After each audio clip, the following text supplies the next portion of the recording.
Bonjour et bienvenue dans ce journal. Le 21 septembre, c'est la journée mondiale d'Alzheimer et cette année, l'association France Alzheimer fêtera son 25e anniversaire. Alors pour les familles, cette année encore, il s'agira de rappeler le manque de places d'accueil, notamment de jour. Johan Bensoussan a voulu savoir à quoi ressemblaient les maisons spécialisées.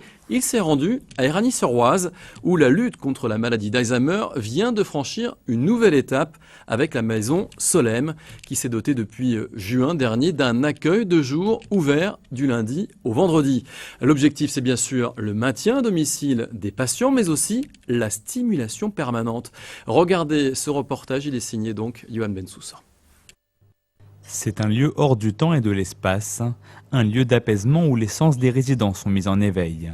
Des couleurs, des formes et des textures censées stimuler la mémoire.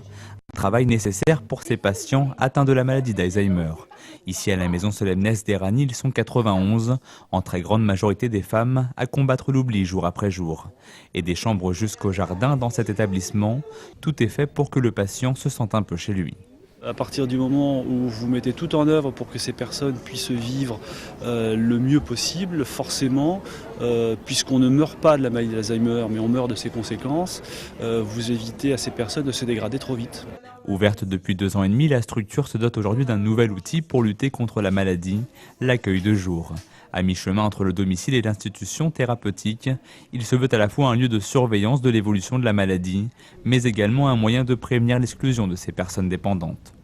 Souvent, on dit que les personnes âgées préfèrent vieillir à leur domicile, ce qui est tout à fait vrai. Mais à un moment donné, quand les troubles sont trop prégnants, quand les soins sont peut-être un peu trop particuliers à apporter, eh bien, le domicile, ça peut être aussi un facteur d'isolement, de réclusion, à la fois pour le patient, mais aussi pour la famille qui se trouve seule face à ces problèmes. Encore fortement sous-diagnostiquée, la maladie d'Alzheimer ne livre que peu de chiffres sur le nombre de personnes touchées dans le Val d'Oise. Juste sur l'est du département, il serait environ 1200. Et avec le vieillissement de la population, le chiffre devrait encore augmenter dans les prochaines années. La Ligue des droits de l'homme et le collectif de défense des Roms de Roumanie tenaient ce matin une conférence de presse pour faire le point sur la situation dans le Val d'Oise. Si depuis le durcissement de la politique gouvernementale cet été, aucune expulsion de grande ampleur n'a eu lieu dans le département, les premiers avis d'expulsion commencent à tomber, comme ce matin à Méry-sur-Oise, où une vingtaine de Roms installés depuis 7 ans sur la commune ont reçu un avis d'expulsion sous 48 heures, ainsi qu'une obligation de quitter le territoire français. Avec la récente circulaire du ministère de l'Intérieur sur l'évacuation de campements de Roms, ces situations sont amenées à se multiplier. On écoute Jean-Pierre Dacheux, il est animateur du collectif de défense de Roms de Roumanie. Elle a changé peu de choses parce que ce dont souffrent les Roms existait avant. Il y a eu une accélération, certes, mais ce qui est tout à fait nouveau, c'est que finalement, il y a une politique d'État qui est reconnue, assumée, diffusée et qui ne reçoit pas l'approbation des instances européennes et des organisations humanitaires ou des autorités internationales. Sur le Val d'Oise, ce que nous constatons, c'est que la politique d'État se déploie ici comme ailleurs, ni plus ni moins, et que par conséquent, les 2 expulsions se surajoutent, expulsion des terrains et expulsion de France pour ceux qui n'ont pas de titre de séjour ou de possibilité de faire valoir leur droit à rester en France. Propos recueillis par Adrien Hilpert.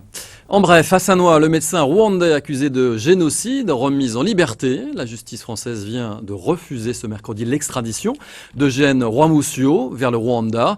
Soupçonné d'être impliqué dans le génocide des Tutsis de 1994, ce médecin avait été interpellé en mai lors d'une cérémonie d'obsèques au cimetière de Sannois. La cour d'appel de Versailles a également décidé la remise en liberté d'Eugène Rwamusio, encore visé par une information judiciaire ouverte à Paris en 2008 pour génocide. En bref, toujours Roissy, Charles de Gaulle devait accueillir aujourd'hui le premier vol d'Air Bridge Cargo, une des compagnies leaders du fret russe. C'est ainsi la troisième compagnie tout cargo à rejoindre l'aéroport Paris-Charles de Gaulle en 2010, après Air China Cargo en mars et Trans-Mediterranea Airways en juillet. 14 opérateurs tout cargo desservent désormais la plateforme. Roissy conserve ainsi sa place de leader européen du fret malgré la crise. Politique, maintenant, c'est fait. Il l'a annoncé, le député UMP Georges Mautron est bien candidat sur Argenteuil-Nord. Il se lance donc dans les cantonales. Je vais me bagarrer contre Philippe Doucet sur le canton Argenteuil-Nord, dont il est le sortant, a déclaré ce mercredi matin en conférence de presse le député depuis sa permanence. Sur le canton d'Argenteuil-Ouest, c'est le conseiller municipal UMP Xavier Périca qui est candidat. Brice Martinelli a rencontré les deux élus. Voici les deux visages de la droite à la reconquête d'Argenteuil. Deux candidats désormais officiels, Georges Mautron sur le canton d'Argenteuil-Nord et Xavier Périca sur le canton Ouest. Le député UMP, qui s'attend à affronter le sortant Philippe Doucet, entend municipaliser cette élection. Quand on voit comment est détruit petit à petit ce que nous avions participé à construire, on sait qu'on détruit plus vite qu'on ne construit. Il faut qu'on arrête, quoi. Il faut faire en sorte que cette ville redémarre, et c'est ce qu'on compte bien faire d'ici 2014. 2014 justement, et les municipales. Une cible toujours la même pour Xavier Périca, la politique menée par le maire socialiste Philippe Doucet. Franchement, depuis bientôt 3 ans sur Argenteuil, c'est un énorme gâchis, paupérisation des commerces, absence de démocratie de proximité, paupérisation du marché d'Argenteuil, des projets qui n'avancent plus sur le Val d'Argent Sud. Si aujourd'hui à gauche, Alain Léquine a annoncé son intention de rempiler sur Argenteuil-Ouest avec le PRG, Philippe Doucet entretient, lui, le suspense pour le canton Nord. En bref, à Garges-les-Gonesse, la mobilisation monte d'un cran contre l'antenne relais située à proximité d'une école maternelle. Après la publication par la municipalité d'un article dans le magazine municipal destiné à rassurer la population, les écologistes ont décidé de passer à l'action. Ils reprochent au maire de ne reprendre que les arguments des opérateurs de téléphonie mobile, alors que de nombreuses associations défendent le principe de précaution sur le sujet des antennes relais situées près des écoles. Les Verts annoncent qu'ils vont constituer un collectif. Ils lancent une pétition avec les parents d'élèves pour exiger d'être reçus en mairie.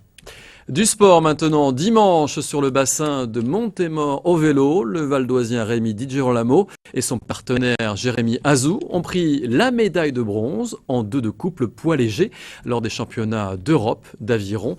Cette médaille de bronze va nous aider à mieux préparer le mondial qui aura lieu début novembre en Nouvelle-Zélande, a déclaré le valdoisien sur le site fédéral.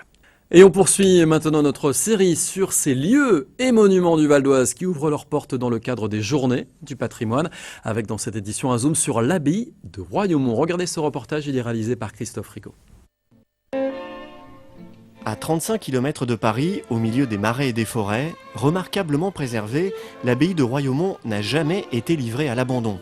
Depuis sa fondation par Saint Louis en 1228, en passant par la Révolution, où elle est transformée en filature de coton, l'abbaye est aujourd'hui propriété de la Fondation Royaumont, qui y mène de nombreux projets culturels. Son cloître et son réfectoire récemment rénovés sont parmi les plus remarquables à ce jour. Entourée d'étangs, de ruisseaux, proche d'une réserve ornithologique, l'abbaye a été édifiée dans un cadre protégé, façonné par les moines et édifiée en seulement 7 années. Les moines sont venus de la grande abbaye de Cîteaux dès la période de construction. C'était ce qu'on appelait les cisterciens. Ils ont servi très souvent de modèle aux nouvelles fondations religieuses et Saint-Louis choisit ce modèle de Cîteaux. Donc les moines ici vont participer à la construction dès le départ et ils vont ensuite établir la règle de Saint-Benoît qui était une règle très stricte qui organisait la vie des moines. Récemment, l'abbaye s'est enrichie d'un jardin d'inspiration médiévale. Conçu comme un laboratoire d'observation des plantes, il s'organise autour de 9 carrés de culture et toutes ces plantes ont des vertus curatives. On a retrouvé beaucoup d'enluminures qui mettent en scène comme ça des carrés qui sont souvent des carrés rehaussés puisqu'on utilise un plessis de châtaignier ici pour rehausser la terre.